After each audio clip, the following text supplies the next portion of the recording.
Hello, good day. So motivated I was, I almost showed up a slot too early. Thank you very much for holding on and staying through the day. My name is Rolf Schmitz, and my role today is to build on what's been said by Arkin Kol, our director here in Turkey, and to add a level of technology, if you like, to what Dolby can bring to this and to your services. And the view I'll take and what I will focus on a little more is alternative new distribution systems like HbbTV, OTT, those kind of things. As a quick introduction, I have a picture here from the very early days of Dolby. The company was founded in 1965. Ray Dolby is the guy in the middle to the right. But I put this up much more for the quote than anything else. And Ray Dolby, looking back on his career, basically said a few years ago, all I wanted to do was to make the sound as accurate as possible. What goes into the microphone comes out the loudspeaker without any nonsense in between. Put a little bit more flippant, if you like, you could say garbage in, garbage out. We all know that as far as we are engineers or understand technology. And as Dolby, this is almost our ethos. It's not a strategy as such. It's the way we function as a company to get audio right. And in adding a bit more detail to that, we are basically involved in the capture and mixing of movies, of Hollywood movies in particular. In this country, we have actually a sound mixer expert who helps with the mixing of local cinema movies. And that is the side, the front end, if you like, where we try to ensure that the best possible quality is actually captured for later delivery through a number of possible channels. The second piece is distribution. And that is really where sort of our industry comes in, be it broadcast, be it IP-based delivery systems. And here we help our partners, like Harmonix, we heard before, who license our products into their encoders, let's say, to really ensure that the encoding and some metadata aspects that I will go into at a few slides down the presentation, that those are really implemented correctly. And thereby the best possible quality is maintained as the content goes out. And the final bit is the playback side. And that is really where the consumer buys a piece of equipment, and in a large number, since our history of about 8 billion devices, it carries a Dolby logo, and thereby it has gone through test procedures to ensure that it actually does what it's supposed to be doing. And again, we do this from a licensing perspective, so a Nokia, a Samsung, an LG, be it Philips, they run through our test procedures, so when your customers, the consumers in this country or any other country, buy a piece of Dolby equipment, that it actually works the way it's supposed to work. So, not working just now? Oh, here we go. So Dolby is a company that's really about premium content. And premium content from an audio perspective is surround sound content. Be it Hollywood movies, the top studios, be it the studios in this country, be it major sports events from the tonight starting World Cup to Champions League to Olympics, they are recorded and distributed in 5.1. And that is by and large Dolby or Dolby Digital Plus. And Dolby Digital Plus, just to sort of round the key product that we offer in this market, just to round that out in terms of its core features. It's a multi-channel surround sound system, so it basically it's the format that is being used in Blu-ray since its establishment. HbbTV, it is used widely. HbbTV, I'll come to that, and increasingly on 4 screens. So what I mean by 4 screens is that you have traditionally as a broadcaster, you address a TV, and now you have PC, tablets, and smartphones that your consumers would like to receive the content Data performance, Dolby Digital Plus gives you 5.1 channels at 192 kilobits per second for broadcast quality. So we are basically talking about something that a couple of years ago you could only really work in stereo on. It is future-proof. It gives you 7.1 channels. Like in the United States, consumers have 7.1 increasingly, and the top movies are made in 7.1 today, and so it gives you that. It also gives you audio subscreens for audio description. My colleague Arkin mentioned that briefly for visually impaired people who don't see very well or not at all, so they would get an audio information because they can't really see what is in the video itself. And it gives you compatibility. So basically, there's a lot of old AVR receivers out, and they maybe only can support Dolby Digital. And basically, what we then do is we can move via the SPDIF port. We can move to Dolby Digital for any signal that has been received in Dolby Digital Plus, so you can play it out in 5.1. So this is all the good side of surround, but surround is also a bit more complex. I mean, the kind of problems we have in surround are nowhere near as difficult as they are in stereo. In stereo is basically, it's a music system largely, and there are hardly any dynamic range problems you would find in music. But you do find these quite often in surround sound systems. Actually, on the flight here, a person was sitting next to me, and he said, "Why is it that I don't hear the dialogue on a Sunday night TV show in Germany?" He flew in from Germany, as I did too. And the reason is that there is a surround mix that's a little bit more complex, and you need to use metadata to ensure that the loudness is accurate. And in the process, if that metadata is not treated the way it should be treated, you lose the ability to understand for example, the dialogue as crisply as it should be. And Dolby is about really helping with that. So there are things, dynamic range. We've got a concert hall here. You have a piece of classical music you record, and yet it needs to function on a cheap headset. So how do you manage these things? And the loudness issue is made worse by compression itself. And it is really only in working through that entire content change to ensure that the concert hall is being preserved on the headset and that the loudness is accurate so it doesn't blow you away like in the right-hand picture in 1 minute, in the next minute you don't hear anything. And so we are talking about a much more complex system than a mono or stereo system would be, but in terms of the user experience that you provide, it helps you to differentiate. So we therefore, of course, we argue to go for that premium experience because that is what premium content stands for.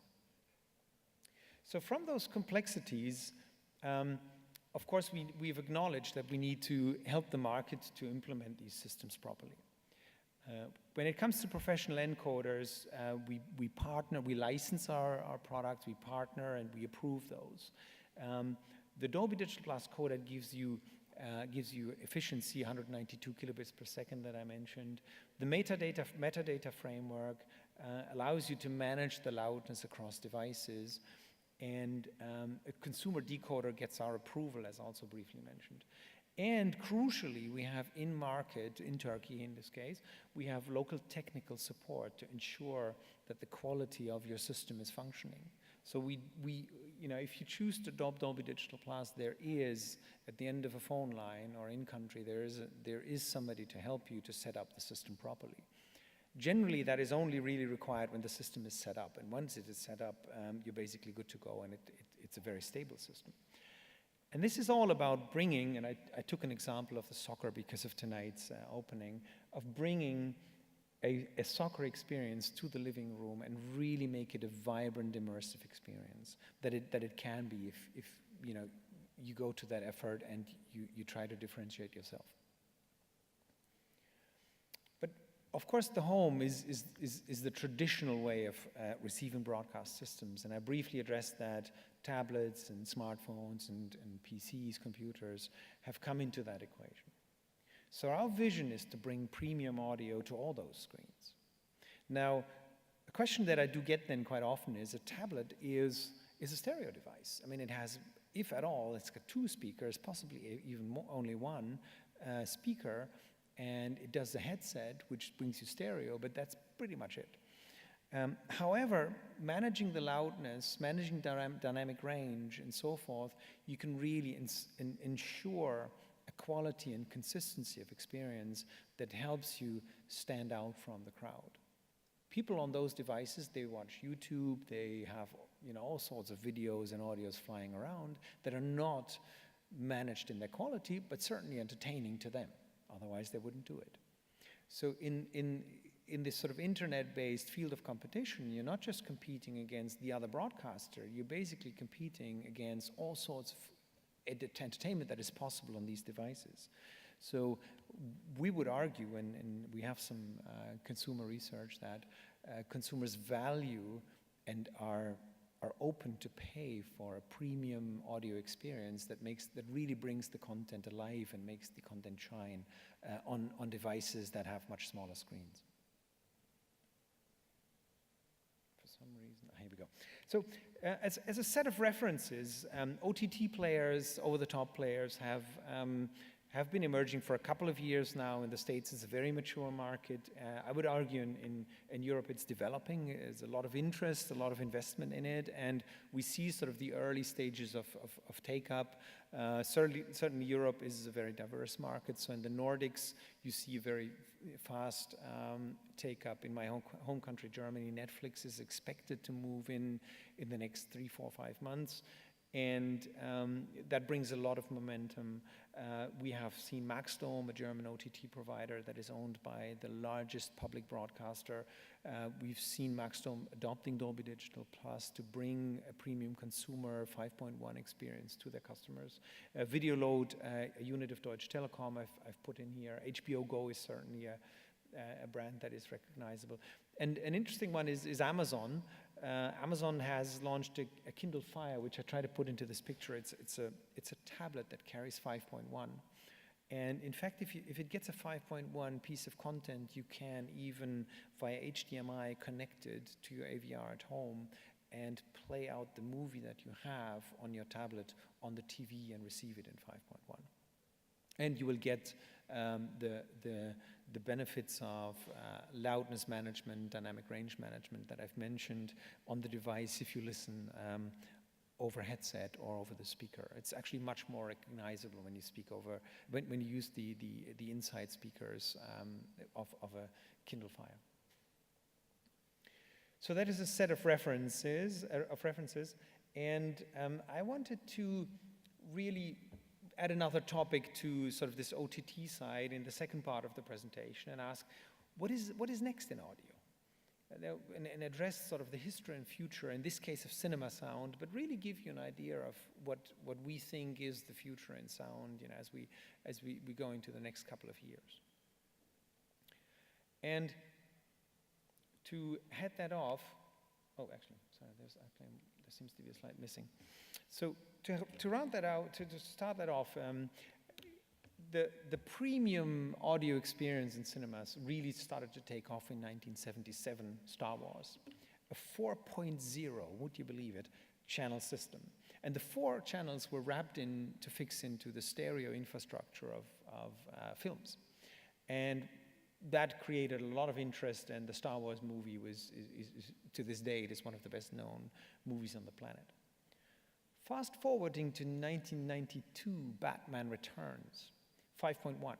Actually 5 discrete channels and the base channel. Discretely meaning you maintain every channel and information in the system, and you moved to a left, center, right, left surround, right surround subwoofer setup, which is probably to this date the most used, globally speaking, the most used system in premium home entertainment. From that, in 1999, Star Wars Episode 1 came in Dolby Digital Surround X. And the surround in that case, the back of the surround was actually became an additional channel. So you now had center, front, left, and you have a back left, back right, and you have a a back channel to improve on the overall surround experience. You could now really move things within the room, if you like, within the field of listening. From that, we got to, in 2009, to Toy Story 3 7.1.